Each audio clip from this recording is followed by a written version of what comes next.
बिस्मिल्लाहिर्रहमानिर्रहीम। अस्सलाम वालेकुम मोहतरम वालिदैन और प्यारे बच्चों, जैसा कि आपको मैंने पिछले लेक्चर में ज़ीरो लिखना सिखाया था, बुक में से भी और कॉपी में से भी, इसी तरह आज मैं आपको वन के बारे में बताऊंगी।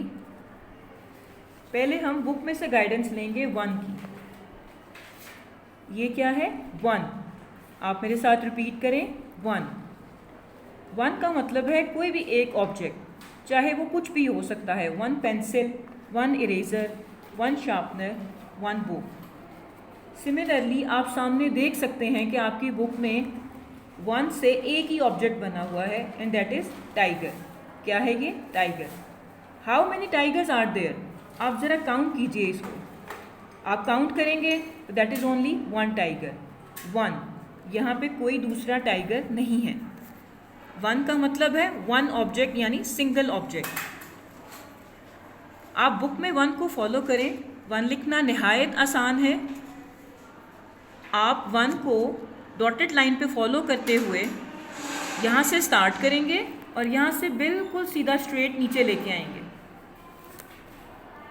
सेकंड वाले वन को भी देखें, बिल्कुल सीधा स्ट्रेट आप इसको नीचे लेके आएंगे। इसी तरह ये आपने सारे ब्लॉक्स में वन ऐसे ही लिखते हुए अपनी बुक का ये वाला पेज नंबर 9 कंप्लीट करना है।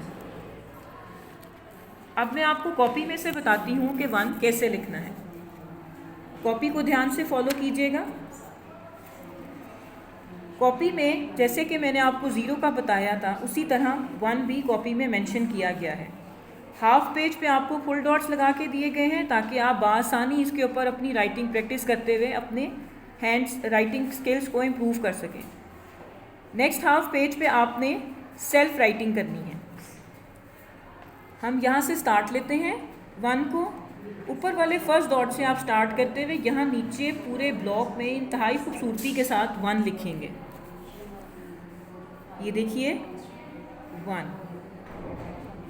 एक चीज़ आपने जहन में ज़रूर रखनी है कि आपने ब्लॉक छोड़ के काम करना है। अगर आप ब्लॉक नहीं छोड़ेंगे तो काम में नीटनेस नहीं आएगी। और कॉपी की और फॉर्मेट की रिक्वायरमेंट भी यही है कि ब्लॉक छोड़ के बच्चे को काम करवाया जाए। ये देखिए, वन। अब अगर मैं इसको ख़राब ट्रेस करूँ शिवरिंग हैंड के साथ, लाइक दिस, इसे देखिए कि वन बिल्कुल भी नहीं लग रहा और ये हमारी रिक्वायरमेंट भी नहीं है। मैं आपको छोटा सा क्रॉस लगा के सिर्फ इसलिए गाइड कर रही हूँ ताकि आप आसानी समझ सकें कि ये वन गलत है, ये ट्रेसिंग बिल्कुल ठीक है। ऐसे ही आप नीचे आएंगे सेल्फ राइटिंग के लिए, तो यहाँ पे सिर्फ इनिशियल डॉट है। आपने इनिशियल डॉट से पेंसिल रख के स्टार्ट करते हुए पूरे ब्लॉक में वन लिखना है, लाइक दिस। इसी तरह सेकेंड ब्लॉक में, फिर इसी तरह थर्ड ब्लॉक में। ऐसे ही आपने ये लाइन कंप्लीट करनी है।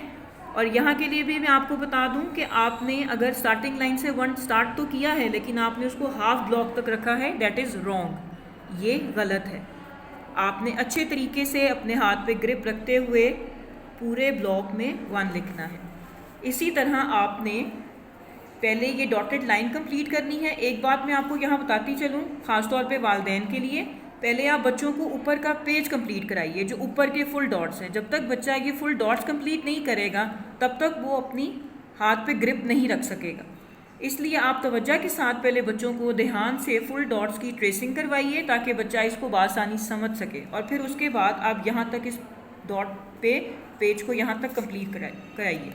अब जैसा कि हमने बुक में पढ़ा था, वन मीन्स सिंगल ऑब्जेक्ट, किसी भी किस्म का single object, like single pencil, single sharpener, single eraser. इसी तरह कॉपी में एलिफेंट बना है। How many elephants are there? Count करें, one. This is only one elephant. आपको साथ कोई दूसरे एलिफेंट नज़र नहीं आ रहा, ये है वन। इट मीन्स ये वन यानी कि एक एलिफेंट है। अब मैं आपको इसकी कलरिंग के बारे में बता दूं। कलरिंग आपने ज़रूर करनी है ताकि आपका काम बहुत प्यारा और बहुत नीट और बहुत खूबसूरत लगे।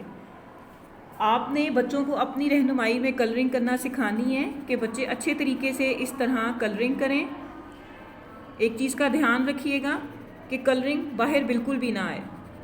ये आपकी गाइडेंस के लिए है कि आपने बच्चों को एलिफेंट में, उसकी टेल में, उसके फुट में, उसकी ट्रंक में, ईयर्स में आपने पूरे एलिफेंट में लाइट ब्राउन कलर करवाना है अच्छे तरीके के साथ। और उसकी आइज़ में आपने, सिंगल आई है यहाँ पे, तो यहाँ पे आपने लाइट ब्लू कलर करवा देना है। उम्मीद करती हूँ आपको क्लास वर्क समझ में आया होगा।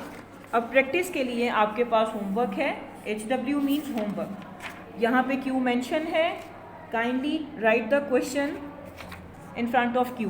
Q के सामने आपने ये वाला क्वेश्चन लिखना है, काउंटिंग इन ऑर्डर। इसी तरह यहाँ पे देखिएगा सिंगल बॉल बनी है। आप बॉल में बच्चों को अपनी पसंद के कोई से भी कलरफुल कलर करवा सकते हैं। जो स्पेसिफिक कलर्स हैं वो आपको मेंशन कर दिए जाएंगे, लेकिन जैसे बॉल है या कोई भी ऑब्जेक्ट है, पेंसिल, इरेज़र, आप उसमें अपनी पसंद से बच्चों को कलर करवा सकते हैं। क्वेश्चन लिखने के बाद आपने बिल्कुल क्लास वर्क के पैटर्न को फॉलो करना है। 3 टाइम्स क्लास वर्क में 1 लिखा था, 3 टाइम्स हम होमवर्क में 1 लिखेंगे। बिल्कुल उसी तरह आपने पूरे पेज पे 1 ब्लॉक छोड़ के, एक चीज़ का ख्याल कीजिएगा, डबल ब्लॉक नहीं छोड़ना, आपने सिंगल ब्लॉक छोड़ना है। इसी तरह आपने इस लाइन पे 1 लिखना सिखाना है बच्चे को, ऐसे, और फिर इधर ऐसे। ये 3 लाइन्स मैंने आपको एक लाइन पे डॉट लगा के पैटर्न बता दिया है। उम्मीद करती हूँ कि आपको एंड तक समझ में आ जाएगा। बच्चों को इसकी प्रैक्टिस करवाइए, और मैं अपने हर लेक्चर में आपको ये याद दहानी करवा रही हूँ कि बराए मेहरबानी बच्चे को फुल डॉट्स लगा के ना दीजिए, इसमें बच्चे का नुकसान है। आपके पास लॉकडाउन की छुट्टियों की वजह से बहुत टाइम है, तो काइंडली बच्चे को सेल्फ राइटिंग की बहुत प्रैक्टिस कराइए ताकि उसको बाद में मुश्किल ना आए। उम्मीद करती हूँ आपको आज का 1 का लेक्चर बुक और कॉपी का समझ में आया होगा। शुक्रिया।